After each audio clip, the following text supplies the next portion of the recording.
bola som na strednej škole, vnímala som to aj vtedy. No teraz odstupom času mi je z toho akože veľmi tak smutno, že vlastne vieme o tom veľa informácií a tí ľudia, ktorí to spravili, úplne nie sú potrestaní a štve ma to, ale zároveň sa cítim veľmi bezmocne. Potom sa tak akože pýtam, že v jakej krajine proste žijeme, keď niekto dostane za marihuanu aj že do životia, alebo ja neviem, alebo proste nejaký strašne vysoký trest a za vraždu niekto dostane pár rokov, vieš, alebo za plánovanie vraždy 12 rokov. No a potom mám z toho také depresie, že žijem na Slovensku.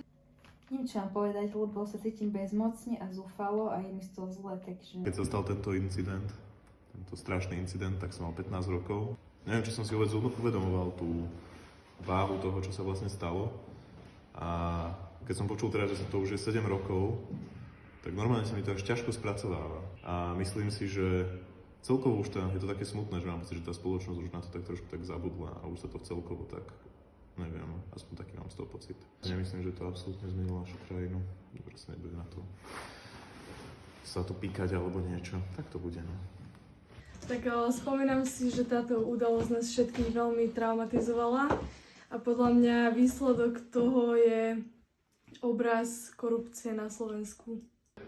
Tak ja som vtedy mal 15. Tie protesty a tie všetky veci, čo sa následkom toho diali a začali vznikať, mi dávali akúsi nádej na lepšiu budúcnosť, ale vlastne bohužiaľ mám pocit, že teraz sa zase vraciame k tomu istému.